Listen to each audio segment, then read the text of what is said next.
Shalom jemaat Tuhan, selamat pagi. Tuhan memberkati kita semua. Saya berdoa kiranya kemurahan dan anugerah Tuhan melimpah-limpah turun atas hidup kita. Biarlah roh hikmat dan pengenalan akan Allah turun atas kita sehingga kita bisa mengenal Dia dengan akurat, dengan tajam. Mata hati kita terang sehingga kita sungguh-sungguh bisa mengerti pengharapan apa yang terkandung dalam panggilan Tuhan dalam hidup kita. Betapa hebat, betapa dahsyat, betapa mulia kuasanya yang bekerja dalam hidup kita ketika kita percaya kepada Dia. Karena itu kerajaan surga bukanlah masalah makan dan minum, kerajaan surga bukanlah cerita atau perkataan, tetapi kerajaan surga berisikan kuasa, kerajaan surga berisikan kebenaran, damai, dan sukacita. Karena itu tiap hari kita membangun hidup kita bersaat teduh untuk kita terus-menerus bisa melihat Tuhan dan jalan-jalannya, sehingga kita boleh mengikuti dan menempuh jalan Tuhan dalam kehidupan kita. Walaupun jalan Tuhan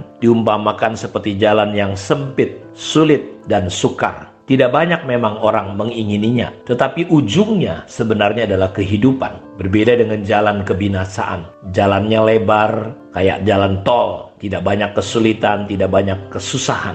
Banyak orang katanya senang, suka menempuhnya, walaupun ujungnya adalah maut. Karena itu biarlah kita selalu hidup di dalam roh, memikirkan perkara-perkara yang dari roh. Karena keinginan daging itu bertentangan dengan keinginan roh, dan ujung daripada kedagingan hidup dalam daging adalah maut, kebinasaan. Tetapi orang yang hidup dalam roh, ujungnya adalah kehidupan dan damai sejahtera. Karena itu kita ingin kembali belajar pengajaran yang senada dari Matius 18 yang sudah kita pelajari tentang pertanyaan Petrus, berapa kalikah kau harus mengampuni? 7 kalikah? Di dalam Injil Lukas pasal 17 ayat 3 dan 4 dikatakan seperti ini. Ketika Yesus mengajar murid-muridnya, jagalah dirimu jikalau saudaramu berbuat dosa. Jadi ketika orang berbuat dosa, kenapa kita perlu menjaga diri kita? Sebab kita bisa ikut berdosa. Ketika kita mulai menghakimi dia, kita mulai marah, kita mulai kedagingan, kita juga bisa terjebak dengan perbuatan dia yang melukai kita. Karena itu Yesus mengajar, jagalah dirimu. Kalau saudaramu berbuat dosa, tegurlah dia. Dan jikalau ia menyesal, ampunilah dia. Bahkan jikalau ia berbuat dosa terhadap engkau 7 kali sehari, dan 7 kali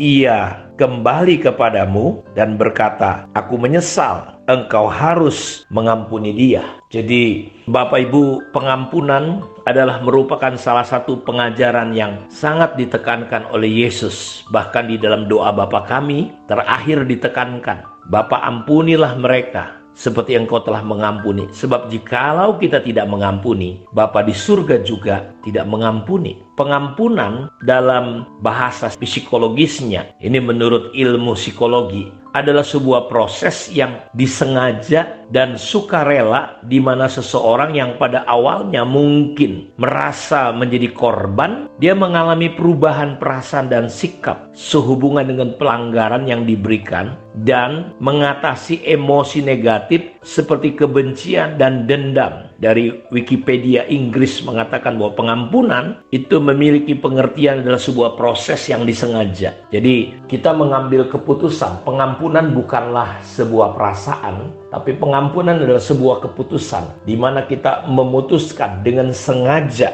Dengan sengaja, Bapak Ibu, kita yang pada awalnya kita mungkin merasa tersakiti, merasa dilukai, difitnah, lain dan sebagainya. Perasaan kita yang tidak enak, tidak baik itu, Bapak Ibu, kita merasa menjadi korban. Dan ketika kita mengambil keputusan dengan sengaja, sehingga apa yang terjadi, perasaan dan sikap kita dengan situasi yang tadinya merugikan, menekan, membuat kita seperti apa mungkin keadaan kita, kita bisa mengatasinya. Perasaan atau emosi yang negatif itu seperti kebencian dan dendam berubah. Menurut firman Tuhan, pengampunan yang sudah kita pelajari, ketika orang itu tidak mengampuni, dia memenjarakan orang itu, dan dia dibawa ke dalam penjara, bahkan diserahkan kepada algojo untuk disiksa. Sampai kapan? Sampai dia dilepaskan ketika dia bisa melepaskan. Jadi Pengampunan itu memberikan kelepasan. Di dalam pengampunan itu ada berkat yang luar biasa. Karena itu pengampunan adalah suatu pembebasan atau pelepasan dari dosa atau kesalahan. Orang Kristen, iman Kristiani kita menyampaikan bahwa Allah adalah Bapa yang baik, yang suka mengampuni. Jadi pengampunan itu ketika kita belajar mengampuni, kita memiliki sifat yang sama dengan Bapa Sorgawi yang penuh dengan pengampunan. Jadi Allah Bapa kita adalah Allah yang sangat baik hati, yang suka mengampuni. Kebaikan Allah ini perlu dinampakkan dalam hidup kita sehingga karya Yesus di atas kayu salib itu betul-betul bisa terjadi. Jadi mengampuni, melepaskan pengampunan, memaafkan, kita bisa menerima berkat yang pertama, kita akan menerima suasana bahagia. Orang yang hidup dalam pengampunan, dia tidak tertekan, dia tidak depresi, dia tidak stres,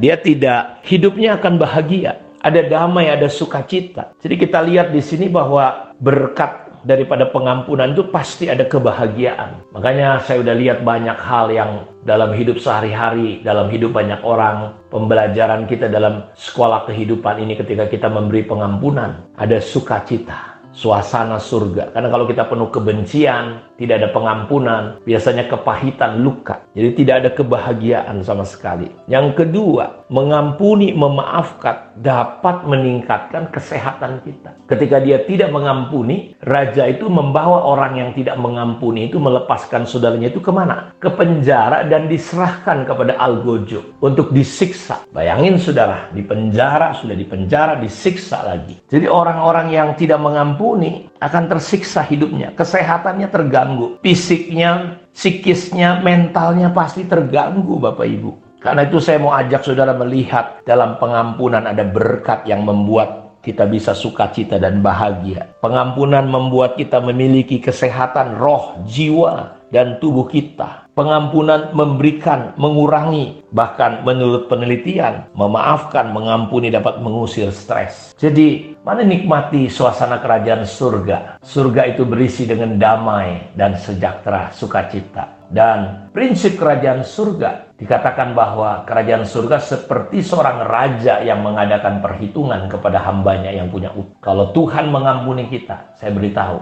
ketika kita melepaskan pengampunan, akan ada sukacita, akan ada damai sejahtera. Dunia boleh tergoncang dan menggoncangkan dunia ini dengan berbagai hal. Tetapi ketika kita hidup dalam pengampunan, kita akan penuh dengan kebahagiaan dan sukacita. Kesehatan kita, saya mau katakan, itu akan mempengaruhi kesehatan kita. Kalau saudara marah, stres, depresi, itu mempengaruhi pikiran. Pikiran mempengaruhi asam lambung, peredaran darah kita. Karena itu pengampunan, berkat pengampunan membuat kita sehat. Ya, mengurangi rasa sakit di dalam jiwa dan tubuh kita. Mengampuni itu dapat menghilangkan stres dalam kehidupan kita. Karena itu mari Bapak Ibu, kalau ada orang-orang yang bersalah kepada kita, jaga diri kita, jangan sampai jatuh dalam dosa. Tapi pengampunan melepaskan kita dari hati yang tidak baik. Kiranya Tuhan Yesus memberkati Bapak Ibu. Shalom.